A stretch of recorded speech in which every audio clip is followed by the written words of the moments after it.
Joining me right now is Florida Senator, member of the Senate Foreign Relations, Select Intelligence, and Small Business and Entrepreneurship Committees, Marco Rubio. Senator, it's great to see you this morning. Thanks so much for joining us. Good morning. You have backed and supported and are pushing forward legislation about keeping China accountable. I'm going to get to that in a moment, but I want to ask you about the Paycheck Protection Program first. Let's talk small business. How much of this second tranche, the $310 billion, is already committed? Well, I don't know about the word committed, because obviously first you have to submit the application and it has to be approved. And what SBA did is trying to do to prevent some of these geographic disparities that we saw, where some areas got a lot because they have a lot of small banks and others didn't, where big banks might have taken a lot of the money, is they're trying to pace the way they process the applications. But you combine that new pacing system with double as many people trying to get in yesterday into their system as any single day during the first round, and it was a messy rollout. Hopefully that improves today. But ultimately, let me be clear, the demand for PPP loans far exceeds the supply of dollars. I just want to be frank and honest about it. The need out there is much greater than what's been appropriated, and what's been given for it is a lot. I mean, we're talking about almost $700 billion. That is a lot of money, but the need is greater. There's no doubt. So what are we going to do about it? What do you do about it then, Senator? I mean, lenders and borrowers hit with delays, errors, slow processing times to get at the $310 billion in fresh funding.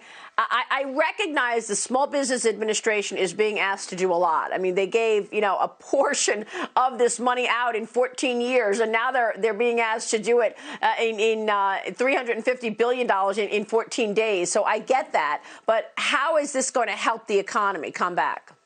Well, what do you do about it? It's a catch-22, okay? Because in the first round, people said, well, how come these banks and these states got more loans than we did? And the answer is, well, because they submitted quicker, or they were able to submit them faster, and they were being approved first come, first serve. So that was the complaint. So this time it's like, okay, what we're going to do is we're only going to allow every lender to get X number of approvals per hour and X number of submissions per hour. And so when you do that, you're slowing it down for everybody. Right after you get 3 or 5 through, it stops you for an hour and they have to go back. So you can't, it's a catch-22 that they're facing. And then you couple that with just the sheer volume. And the reason why yesterday was such a big day of applications is because the Democrats blocked funding for an entire week. So for the last 10 days, no one's been able to submit, which created a huge backlog. So hopefully today that'll speed up. But just remember, they are pacing it so that not any single bank or any geographic area gets all the loans, but that necessarily slows it down. So you're, almost damned if you do, damned if you don't on it. But why would the Democrats slow walk this? I don't understand. I mean, we're in a pandemic. Well, I know. Well, the answer is that they view everything as an opportunity to get other things. So, every single word, because I heard a couple of people the other day say, well, the Republicans put this in the bill, that in the bill. Every single word in this bill was bipartisan. There was very little fighting over it. I mean, there was some minor details that we had to work out, but that entire law and every provision was something that had broad bipartisan support, okay? They knew that we would eventually hit the money cap. No one knew how fast it would be, but they knew they would. And every time that something like that comes up, they view it as an opportunity to say, all right, we'll do something that they agree on if we do something else that they want. And that's what you saw last week, because almost everything they got in that second round, we could have had a week earlier. So it's about playing. It's sort of traditional hardball politics. Yeah. Well, that's where we are. That is terrible, Senator. That is so terrible. Meanwhile, you've got more than 32,000 cases of coronavirus confirmed in Florida right now. While the statewide death toll tops more than 1,000, Florida's governor says that the coronavirus curve has flattened, though. That's good news from Ron DeSantis. Officials throughout the state are now discussing a phased reopening to get residents and businesses back to normal or close to it. What can you tell us about your state and the reopening here in the next couple of weeks? Well, let me say 3 things. Number one, as long as we don't have immunity, meaning a vaccine, there's going to be infections, unfortunately, and there will be hospitalizations. And this is not good news. But that, however long that takes, that's the fact. Number 2, our job here is to ensure that the infection rate is slow so it doesn't overwhelm our hospital systems. And third, I think everybody needs to accept that we're not talking about going back to the way things were 2 months ago, back to the normal that we were used to. But we can't, what we're in now we can't keep indefinitely either. So I think you're going to see phased approaches in different parts. In Miami-Dade County, where I live, They're beginning to open up parks with severe restrictions, but nonetheless, they're opening up some parks. My sense is that if trend lines continue, they'll find ways to open up more businesses. But again, these openings are going to be with social distancing, numbers, limitations, and the like. We're going to be in this for a while, and no one's ever done this before. So this is going to be a hit and miss approach in many cases. I mean, there's no outline or guideline for how to do this perfectly.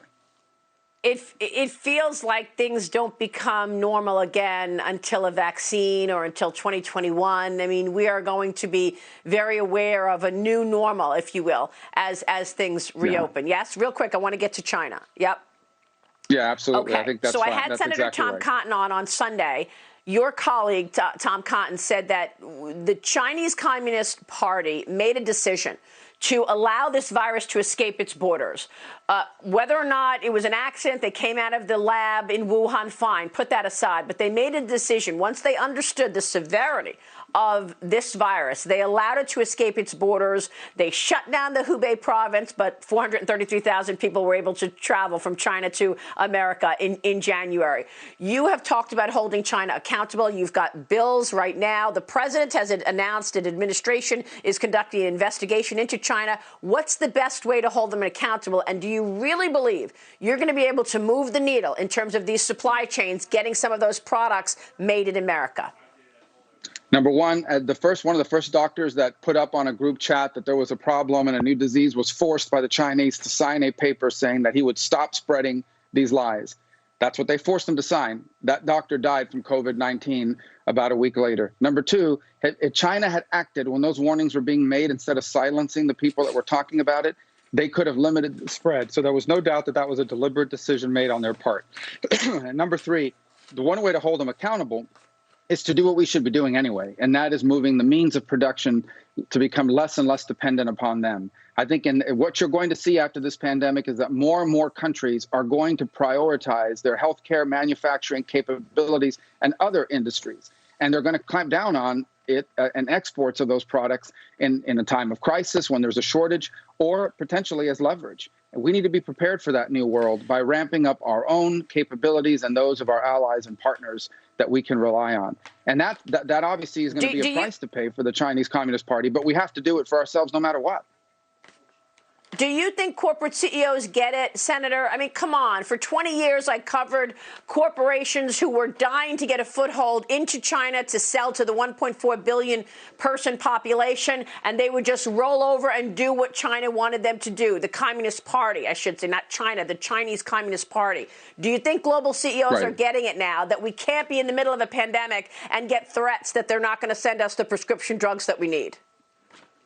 Look, I think they understand it. I think the question is whether they'll be supportive of it. And the answer is some of them will, many of them won't. Because the truth is they are ultimately judged at their jobs by how much money they can make for their corporation that they run.